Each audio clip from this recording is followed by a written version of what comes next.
6:30টার দিকে নির্বাচন কমিশন সংক্রান্ত যে সার্চ কমিটি রয়েছে সেই সার্চ কমিটির কিন্তু রাষ্ট্রপতির সাথে সৌজন্য সাক্ষাৎ করার কথা রয়েছে।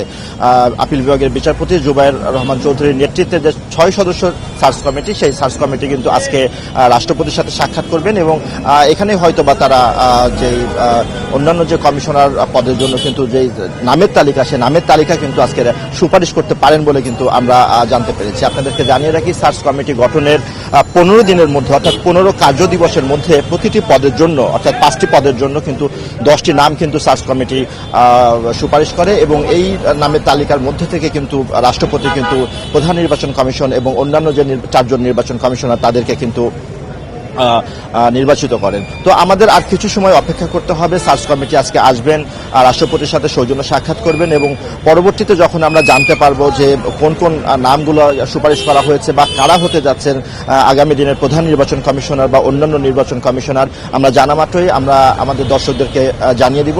তো রাজধানীর বঙ্গভবনের সামনে থেকে এই ছিল আমার কাছে সবশেষ।